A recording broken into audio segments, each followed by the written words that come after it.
All right, so we got some good news coming out of Canada, and that's Bill C-10 was not passed through the Senate, which is a good thing. And again, if Mark Friesen says here, if an election is called, it dies on the floor. So um, I don't know what's going to happen with an election, right? It depends on it. I don't know. It depends. I think you'd have to be an insider to know for sure what's going on right now because we just had an election. I mean, if they call one in the fall, that'll be roughly 2 years. I think it was the end of October, or like mid-October of 2019. It would have been. So again, we're looking at 2 years. Like that's pretty fast. But if you look on the other side, I mean, the Liberals they're getting done what they want too, right? I mean, this is something that they lost out on, but most of what they want they're getting done, right? Because everybody knows the Bloc and or the NDP will support them if they're trying to get something done. So even though they don't have a majority, they have a de facto majority, and that 95% of the time they can get what they want done. Um, but on the flip side, the conservatives are very weak right now, I believe too, and that they have a leader that is, for lack of a better word, a complete coward and isn't getting anything done, right? Like, can anyone name a big accomplishment Aaron O'Toole has gotten done? Like, can anybody name something that like, for conservatives out there, even leftists, it's like, can you name a big thing that Aaron O'Toole, if he was prime minister right now, what he would be doing? Like, what fundamental change, what would he be doing?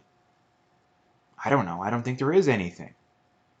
Right? I mean, leftists like to straw man conservatives, and then again, if you have a conservative next to your name, it must mean that you're evil and you hate the poor and you're World War II German alike. Like it's all straw man BS arguments. But like, what can you point to? I don't know. And this is the reason why I'm so pessimistic about Canada going forward, and I have no idea why anyone wouldn't be. Right? Like, what can you point to in Canada right now to where it makes you optimistic?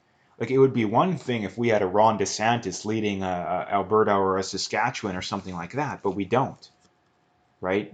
Kenny's a complete coward. The COVID has completely proven that, and same goes for Scott Moe, at least close to the same degree. Like, there's nothing one can point to in Canada right now to where it's like, man, we should be optimistic, right? There's some states, like I think Florida, Texas, they're really booming.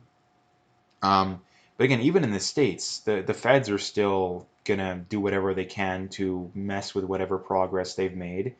The demographic change is clearly pushing things to the left. It's only a matter of time until a place like Texas goes blue, and there'll be California 2.0 in a generation or two, I believe. Florida, I think, will take a little longer, and to be quite honest, Florida could be the place. But again, the problem is that when you have these provinces and states that do really well, well, what happens is again the leftists vote for their stupid socialist policies, like California and New York. They don't work, right? Because anyone with half a brain knows they don't work, and inevitably they leave, right? They leave for Texas and Florida, and you had a lot of people from Eastern Canada flock to places like Alberta, and then guess what? We vote for the NDP, didn't work out at all. Vote the UCP back in, or I guess they're not the exact same, but similar idea, and they didn't get a whole lot done, and then you know what happened, and they went completely off the deep end. That's basically the story of Canada, right? And that you have, again, we're at a federal level, I don't believe. Like, if I had to bet money on the next generation, let's say 20, 30, 40 years, if I had to bet money on there will not be a conservative government, or at least an actually conservative government that whole time, or leftists run things literally the entire time, I would be betting on leftists running things the entire time. Because again, like, what points to this stuff, like what points to conservatives actually, number one, getting elected and staying elected, number two, actually doing anything? Like, again, even Alberta, one of the most conservative provinces there is, aside from maybe Saskatchewan, polls very clearly show if an election were held tomorrow, the NDP would win.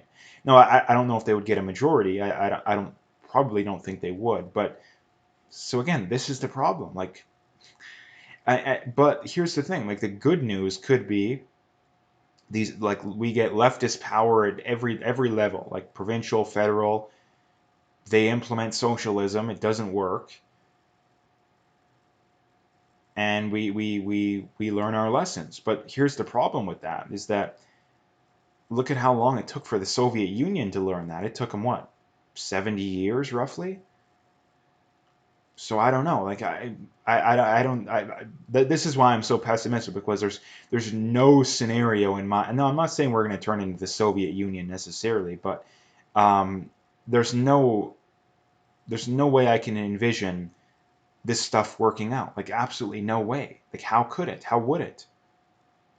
Right? The conservatives at both the federal and provincial level have demonstrated quite clearly that they're not going to do a whole heck of a lot to actually improve things. And the leftists are very committed to not improving things. Right? And it's the classic 2 steps back, 1 step forward scenario, in that the leftists get in, they take the 2 steps back, the conservatives get in, they take 1 step forward, but they didn't get us back to where we were.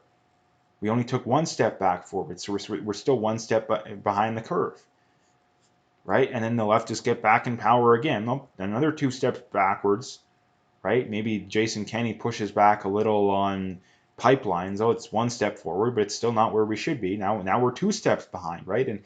And this is how Canada is going. And this is the reason why most people don't recognize it, is most people are too ignorant and oblivious to recognize what actually goes on in the real world, right? And that if people's freedoms are slowly taken from people over a generation or two, 90% of people are too oblivious to recognize it.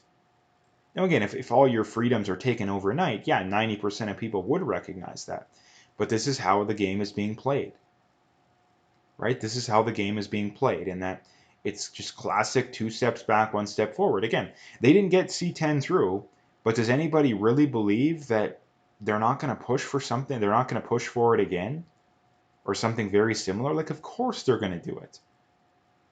And this is for all the people that supported this too. It's like you got to be one of the most naive, ignorant people alive, because anyone with half a brain knows that it's not the end. That's never how they do it. They never say, "Oh yeah, we took a little bit of people's freedoms, now we're good to go."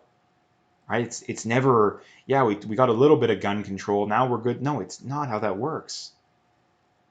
Right? It's not how it works. Like how naive do you have to be to believe that? Like seriously, like you got to be really, really, really, really naive. Right? If they want to get something done, they always do it over a long period of time with a series of steps that the average person is not going to notice. And this is exactly why Canada is going into hell in a handbasket right now. And again, a lot of people say, "Oh no, we're reopening. We're going to be good to," like, no, we're not. We have what, 8-9% unemployment, right? Again, Alberta's open, right? We still have very high unemployment. Again, I know we're only a week into it, but does anyone think it's just magically going to change? The government, like the Bank of Canada, is having to print up $1 billion a day just to keep things afloat. Every province pretty much has to run record deficits just to maintain 9% unemployment. You think that that's good? You're optimistic about that, right? And people say, "Oh, well, it's not. People just don't want to work," right? Well, okay, well, it still doesn't change the situation. And I mean, here's the thing. I think that the people who don't want to work, they do have some legitimate points too. And that, I keep hearing from a lot of people in spaces, the people that are, similar worldview to me. It's like, oh, well, all these people, they just don't want to work. They're just lazy. Yeah, there's a lot of people like that, but from personal experiences too, there's a lot of, for lack of a better word, shitty uh, minimum wage jobs out there. Yeah, but is there a lot of jobs out there with upward mobility? Like absolutely not. And I know this firsthand, right? I know this firsthand. So anyone denying that, it's like, I don't believe you. Right now, again, like there's some. But again, this is the other problem too, that a lot of jobs out there, again, like you still have a lot of people, oh, we need you to have a degree. Like, who cares? Like a lot of these jobs, you don't need a degree. You just need a degree because that's the way you've done it for a generation. There was never any reason for that, right? So again, when it comes to that debate, I think both sides have some legitimate points. I think there is a lot of lazy people out there, but on the flip side, the people that are calling people lazy, and what they don't seem to, maybe they do recognize it, they just don't talk about it, but the lack of upward mobility in the job, the workforce these days is very concerning, like very, very concerning, right? Like, who in the right mind would want to work a minimum wage job, knowing that there's no upward mobility? Especially, like, it's one thing if you're in high school or just out of high school, maybe just out of college, but still, like, maybe, like I say, maybe high school, just out of high school, I can understand that. But if you're in your mid 20s, late 20s, even 30s, no one wants to do that. And that's the thing. But the thing is that it's one thing if you have to, like, I'm perfectly fine. I think it's completely unreasonable for people to say, hey, yeah, you're just out of college. Yeah, we're going to start you out at minimum wage, but give it a year or so, you put your work in, you're doing a good job, you'll get a pay raise. Give it another year or so, yeah, you'll get another pay raise. 5, 10 years down the road, you'll have a nice middle class income. That's reasonable, right? That's where the middle ground should be. The problem is that that's not necessarily the case, right? That's really not necessarily the case. So this is another big problem that I guess to kind of sum it up here is that we have an economy right now to where we have to run record deficits just to maintain recession-like numbers. That, like, who in the right mind would be optimistic after hearing that? And I don't think the problem, again, a lot of people saying, oh, things are going to open back up. Well, a lot of people also don't realize is that a lot of businesses are still going to go out of business, right? Because the economy is not going to be moving at a rate that it was moving prior to the quote unquote, you know what. Um, and that's going to cause businesses to go to business. So a lot of people that seem to think that we're out of the woods, it's like, no, we're really not. And this is the other thing. We have no guarantee that we're not going to get locked down again. So again, I guess a better way of putting it, it's not necessarily pessimism versus optimism. It's more of realism. Like, you got to be realistic. And why so many people aren't pointing this stuff out is really beyond me. So anyway, that's what I wanted to bring up today. If you liked the video, make sure you hit that like and subscribe if you haven't already. Check out those links below. Follow me on those other platforms. Again, if you want to donate, you can do that as well. Again, I would very much appreciate whatever support I can get. But like I say, check out those links and stay tuned for more.